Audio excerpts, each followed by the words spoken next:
Krishna's mind Gita में आप लोगों का स्वागत है दोस्तों। और गीता के बारे में बात करने से पहले मैं बात करना चाहता हूं एप्पल का कौन सा नया फोन आया 13 प्रो के बारे में। दोस्तों मेरे पास वो फोन है नहीं, इसलिए मैं उसकी अनबॉक्सिंग नहीं कर पाऊंगा, लेकिन उसके बारे में पूछ तो सकता ही हूं। हाँ, एक और नई बात बताता हूं मैं आपको एप्पल के बारे में। अभी पिछले हफ्ते हम लोग गए थे लखनऊ किसी काम से, और वहां एक एप्पल का स्टोर में जब मैं घुसा तो उसमें बहुत खास चीज देखी। मेरे कपड़े यही थे, तो मेरे को देख करके जो बच्चे वहां काम कर रहे थे वो मेरी औकात जान गए कि मैं इस लायक नहीं हूं कि मैं फोन खरीद पाऊंगा, इसलिए मेरे पास नहीं आए। और मेरे बाद ही एक लेडी बहुत फ्लैशी, बहुत महंगे कपड़े पहन करके वो अंदर घुसी थी, और सब उसके सामने आसपास में इकट्ठे हो गए कि मैडम मैडम ये फोन ये फोन ये फोन। तो शायद सिखाया जाता होगा लोगों को कि देखा करो किसकी वैल्यू कितनी है। अभी मैं कृष्णाज माइंड के बारे में बात करूंगा। मैं जब लखनऊ गया था तो एक भाई साहब मुझे जबरदस्ती ताज होटल लेकर गए खाना खिलाने के लिए। वहां पर ये चीज मुझे बिल्कुल फील नहीं हुई। जो बच्चे वहां काम कर रहे थे रेस्टोरेंट में, वो आपको बिल्कुल नहीं फील होने दे रहे थे कि आपकी औकात क्या है, क्योंकि यही शर्ट पहना हुआ मैं उस दुकान में भी गया था और यही शर्ट पहन करके मैं होटल ताज भी गया था, लेकिन मुझे बहुत स्पेशल ट्रीटमेंट दिया उन बच्चों ने। और एक बच्चे ने तो, बच्चा नहीं है बल्कि वो तो बड़े थे, उन्होंने जानबूझ के जो हमने ऑर्डर दिया था उसके अलावा 2-3 चीजें बना करके हमको सर्व की और उसका बिल भी नहीं लिया। तो शायद उनको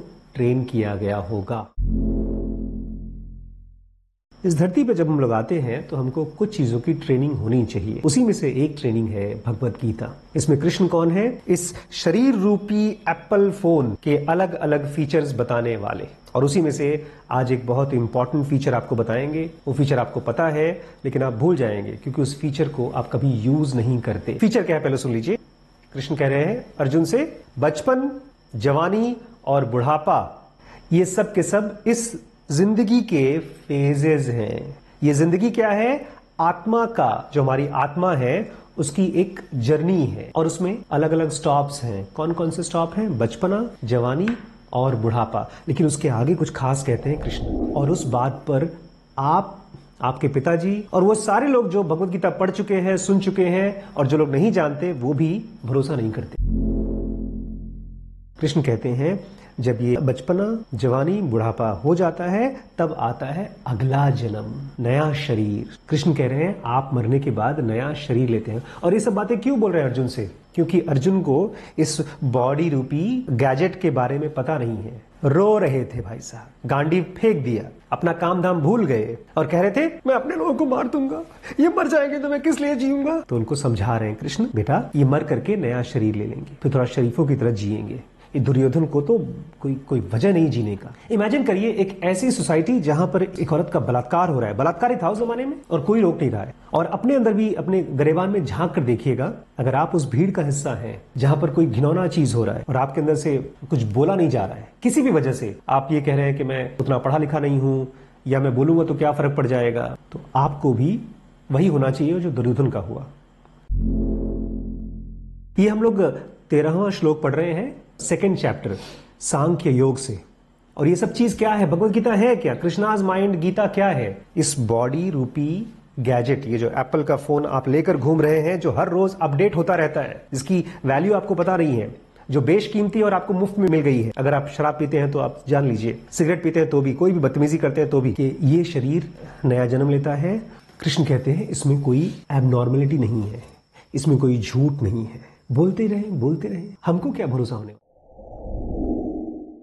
आजकल मैंने एक नया चीज चालू किया है अपने ज़ैड कोर्स में। मैं बच्चों से पूछता हूं आखिर हमको डाउट क्यों होता है। मेरे बच्चे इस क्वेश्चन का आंसर सीखे हैं कि नहीं सीखे हैं, देखते हैं। दोस्तों क्वेश्चन क्या है आप लोग सुन चुके हैं। क्वेश्चन है आखिर हम लोगों को किसी भी बात पर, इतनी महान बात कृष्ण कह रहे हैं, पर डाउट क्यों हो रहा है? वो पालक पनीर आया है खाने के लिए, उसको देखकर सीधे मुंह में पानी आ रहा है, उसमें डाउट नहीं आ रहा है कि उसको खा के हम मोटे हो जाएंगे और बीमार हो जाएंगे वगैरह वगैरह। लेकिन कृष्ण की बात पर बहुत डाउट हो रहा है। हमको डाउट क्यों होता है किसी भी बात पे? हमें डाउट इसलिए होता है क्योंकि हम क्लियर नहीं होते हैं कि हमें क्या करना। अब अगर मुझे पनीर की सब्जी खानी है तो मैं क्लियर हूँ कि मेरे पास ये रोटी रखी है और सब्जी रखी है, मैं खा लूंगा। लेकिन हमें इनकी बात पे विश्वास इसलिए नहीं हो रहा है कि सच बोल रहे हैं, झूठ बोल रहे हैं, कुछ पता नहीं है। और हाँ, लाइफ प्रूफ भी तो नहीं है, कहाँ कोई एनलाइटन हो चुका है। अरे रमण महर्षि की बात तो अलग है, वो तो कर लिए, लेकिन हमसे नहीं हो पाएगा। हम क्लियर नहीं होते हैं और मन में खूब सारे थॉट्स भी चलते रहते हैं जो कि हमें डिस्टर्ब करते हैं। I am very proud. अब देखते हैं आपके सॉफ्टवेयर गुरुजी क्या कहते हैं। तो मुझे ये लगता है कि हम लोग डाउट इसलिए करते हैं क्योंकि कहीं ना कहीं हमको फियर होता है, जो हम पढ़ रहे हैं उसका जो मीनिंग हम लोग के दिमाग में जा रहा है उसका फियर होता है कि, और अफ्रेड होते हैं, वी आर अफ्रेड की जो हमारा ये फिजिकल लाइफ है, फिजिकल बॉडी है, उससे अटैच्ड है, उससे डिटैच होने का फियर होता है। इसलिए हमें डाउट होता है कि क्या ये ऐसा होता होगा, अगर हम लोग उसको मानने लगेंगे तो इधर से ना छूट जाए। फियर और ये क्या कहते हैं डाउट एक साथ चलता है, मुझे ऐसा लगता है। Good good. बिलीव करना इस माइंड का नेचुरल तरीका है। एक छोटा बच्चा पैदा होते ही हर चीज को बिलीव कर लेता है, उठा करके मुंह में कोई भी चीज डाल लेगा। लेकिन धीमे धीमे, जैसे आपने कहा, वो डरना सीखता है, और वो किसी वजह से सीखता है, सर्वाइवल के लिए। अगर वो आसपास की खतरों से डरेगा नहीं तो सर्वाइव नहीं कर पाएगा। लेकिन वही डर उसका थॉट्स बन जाता, तो वो किसी भी बात को सुनेगा तो डाउट करता है। डाउट क्या है? मेंटल फियर, कि अगर ये बात सच हुई तो तब तो ये शरीर किसी काम का ही नहीं है। लेकिन ऐसा है नहीं। अगर सचमुच में आप इस सेंटेंस को मेडिटेट कर सकें, जो कृष्ण कह रहे हैं, बचपन, जवानी और बुढ़ापा, ये फेजेस है इस आत्मा की जर्नी में, और जब ये तीनों खत्म होगा तब नेक्स्ट फेज है दूसरी बॉडी। तब आप पूछेंगे, होपफुली कभी न कभी आपका ध्यान उधर चला जाए कि ये है क्या, ये आत्मा क्या है, ये आत्मा क्या है। 14 श्लोक में अर्जुन को भगवान कृष्ण ने 2 अलग अलग नामों से एड्रेस किया है। एक तो बोलते हैं कुंती पुत्र, उनकी मां से, और दूसरा कहते हैं डिसेंडेंट ऑफ भारत। भरत, राजा भरत हरि थे, जिनके नाम से भारत का नाम पड़ा है। और शुरू में वो राजा थे, बहुत ही पावरफुल किंग थे, बाद में वो एनलाइटेंड बने। और इंडिया में खास तौर से एक लीनिएज चलती रही है, ये बहुत खास चीज थी केवल इंडिया के लिए। जितने भी राजा हुआ करते थे वो अपने से ज्यादा इंपॉर्टेंट माना करते थे स्पिरिचुअल टीचर्स को। चाहे वो राम हो, उनके गुरु थे वशिष्ठ, चाहे कृष्ण हो, उनके गुरु थे संदीपन। ऐसे ही अलग अलग राजा अपने आप को राजपाट करने के साथ साथ एनलाइटनमेंट की जर्नी पे भी रखते थे।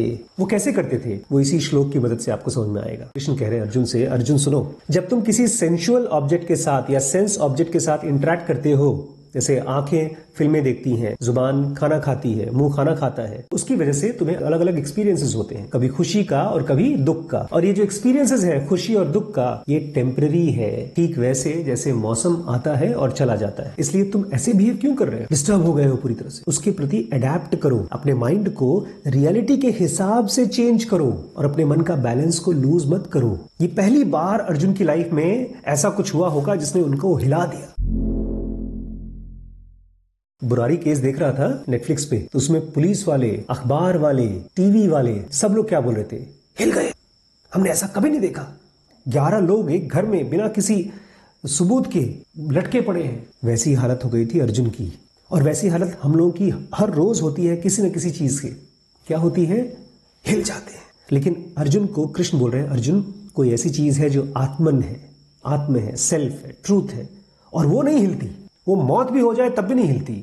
बचपने, जवानी और बुढ़ापे के बाद वो नया शरीर ले लेती है। और इस चीज को तुम्हारे पूर्वजों ने, भारत ने जाना है। और अपनी माँ का नाम बदनाम ना करो, कुंती पुत्र, हिम्मत वाले बनो, बैलेंस्ड बनो, ठीक है। और मैं यही आपसे भी कहूंगा। और दोस्तों, आप भी जाने से पहले केवल यही लिखते हैं, हाँ हमको देखना, हमको सुनना है, हमको सुनना है। कुछ समरी लिखिए कि इस वीडियो के बाद, सुनने के बाद आप क्या समझे हैं, तब जाकर के मुझे लगेगा कि हाँ मैं कुछ पढ़ा पा रहा हूँ, कुछ समझा पा रहा हूँ। और एज यूजुअल, अगर आप चाहते हैं मैं नेक्स्ट वीडियो बनाऊं गीता का, तो मुझे आपसे कमेंट चाहिए। और अगर इस पूरी स्पिरिचुअल नॉलेज को गहराई से समझना है तो अलग अलग कोर्सेज हैं। एक लॉन्ग कोर्स है और एक शॉर्ट कोर्स है। शॉर्ट कोर्सेज हमने उनके लिए बनाए हैं जो अफोर्ड नहीं कर सकते, बहुत सस्ते कोर्सेज हैं। लॉन्ग कोर्स उनके लिए है जो लोग पर्सनली इंटरेक्ट करना चाहते हैं, जो लंबे समय तक इन सब्जेक्ट्स को समझना चाहते हैं। तो ऐप में जाइए और आज ही ज्वाइन करिए। अगर आप चाहते हैं कि हमारा ज़ेनोविले बने और आप यहाँ पर आएँ, तो ऑब्वियसली आपके डोनेशन से, आपके सपोर्ट से बनेगा, ठीक है। कल और मिलते हैं।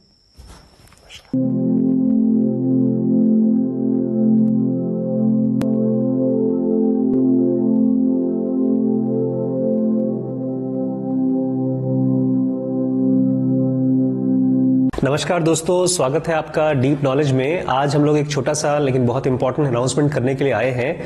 आइए दिखाते हैं आपको। तो सबसे पहले आपको जाना है अपने अपने फोन के प्ले स्टोर में। इसमें आप सर्च करेंगे डीप नॉलेज। दोस्तों, सबसे पहला जो ऐप आएगा वो है आपका अपना डीप नॉलेज, और जब इसको आप क्लिक कर देंगे तो आप आप इंस्टॉल्ड कर सकते हैं। इसमें ढेर सारे अलग अलग कोर्सेज हैं, स्पिरिचुअलिटी के ऊपर, लाइफ के ऊपर, स्पिरिचुअल टीचर्स का, बिजनेस के कोर्सेज, फ्यूचर के कोर्सेज। इसमें आपको सारे के सारे वीडियोस बिना किसी एडवर्टाइजमेंट के देखने को मिल जाएगा। और इसमें ढेर सारे अफोर्डेबल कोर्सेज भी हैं। देखिए बेचारे भाई साहब ने लिखा है, ऐप में कुछ भी नहीं है, आशीष शुक्ला जी के कारोबार का इंडेक्स मात्र है और वह भी मोटी मोटी कीमत पर। तो सत्यम जी आपका धन्यवाद, आपने 1 स्टार दिया तो हमारे लिए बहुत इंपॉर्टेंट डाटा था, इसलिए हमने ढेर सारे शॉर्ट कोर्सेज, इकोनॉमिकल कोर्सेज आपके लिए बनाए हैं। आज ही जाकर के ऐप स्टोर पे डाउनलोड करिए और अपना डिस्काउंट लीजिए। जो पहले 1000 डाउनलोड्स होंगे उनको बहुत ज्यादा मैं डिस्काउंट देने वाला हूं, तो आज जाइए और स्टार्ट करिए।